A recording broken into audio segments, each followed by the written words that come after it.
Hi. Last week I haven't done a video about things that has happened in the global, but this week I would like to give my 2 cents opinion, let's say. And one of them is what's happening is basically Hamas. On 7th of October 2023, Hamas attacked an unprecedented attack on Israel. Israel represents an inflation point in Iran's for a decade conflict with Israel. 7th of October it was, and it was one of Friday, I think it was, and then there was a party nearby Gaza. The Hamas terrorists attacked. Mainly the Israeli citizens died. The Hamas also the militants attacked also the Israeli outflanks, some bases.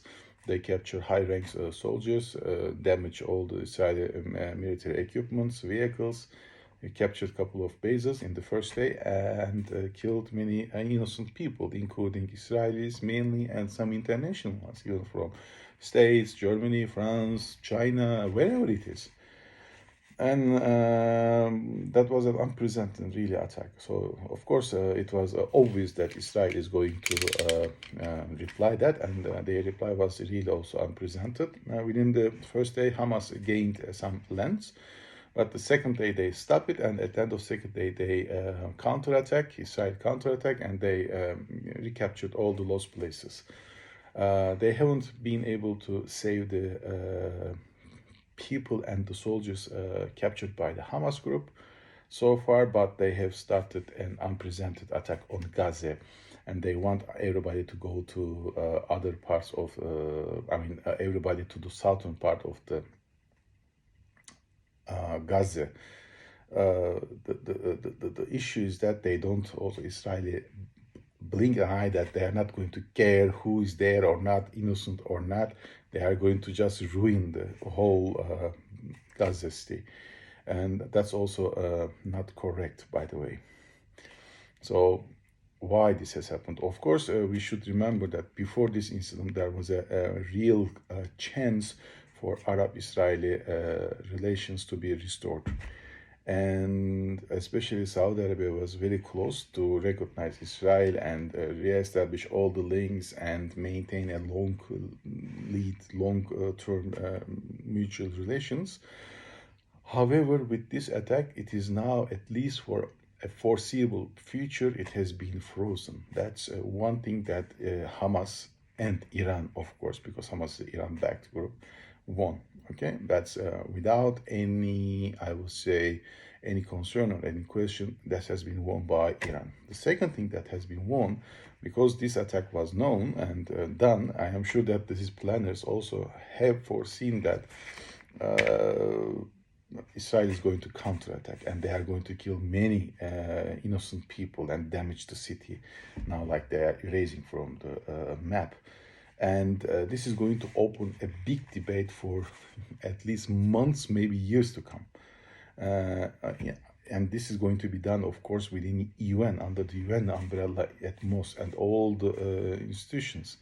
So that's for sure that the society between, the Israeli society and the Jewish society and the Arab Muslim society, especially, their relations will be if this goes so far or so south, let's say, it cannot be restored again, because even though the Arabs before this attack they tried to come close with the Israeli government, still there were enormous percent of people in each countries in Arab states that are against the Israeli or the Jewish relations with the Arab Muslim relations.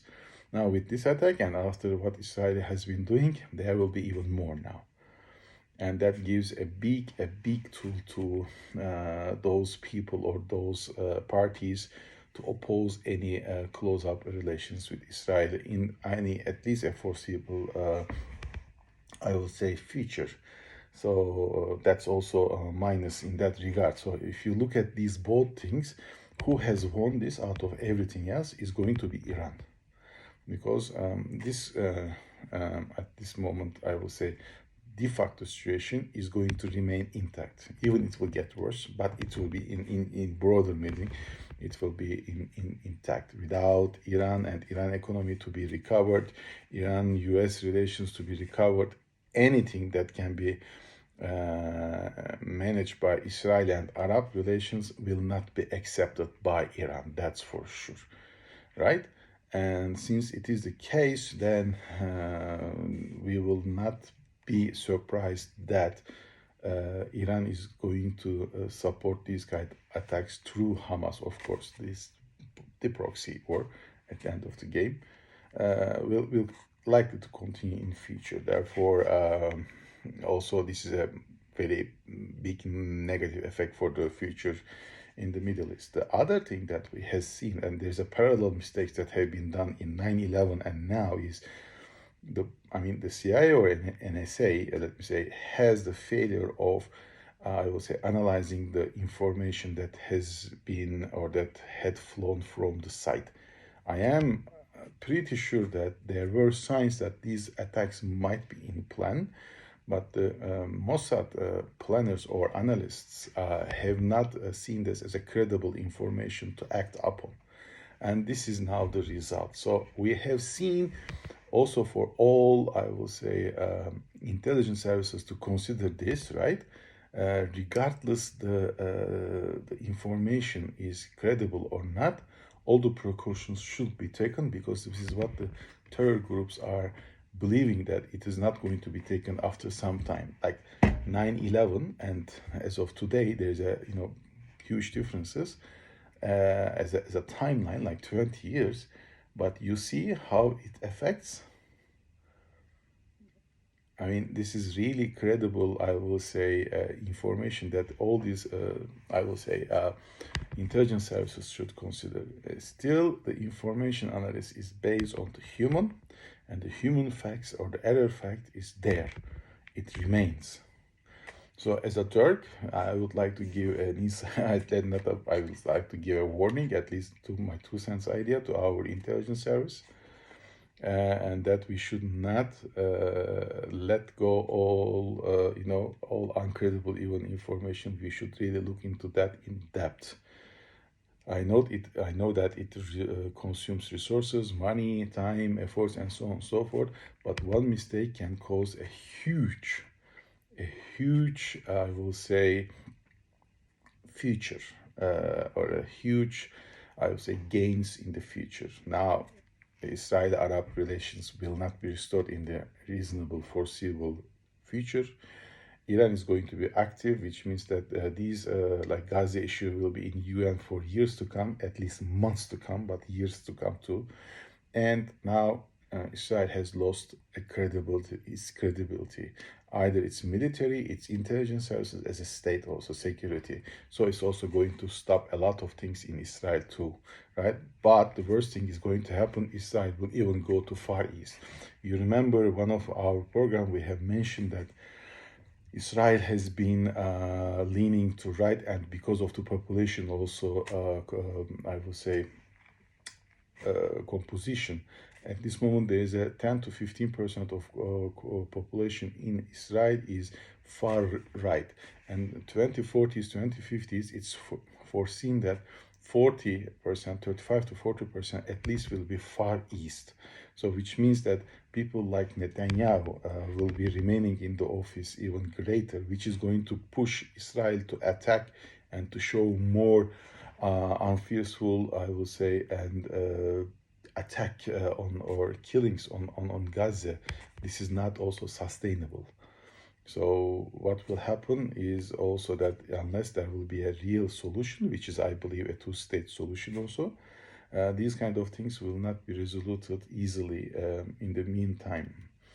And the problem with Israel politics is because the religion is so effective over there. I mean, they can blame all Sharia things, blah, blah, but I have to admit that in Israel, religion is top-notch important, and everything is affected by all the, let's say, politics decisions are affected by religion.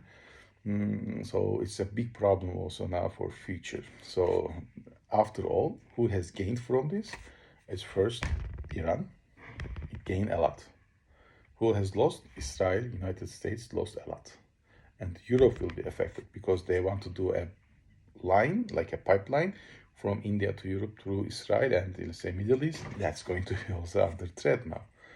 Iran is signaling that unless anything in future at first will not be managed or consulted with Iran, they will be against this. And they are not even backing this up.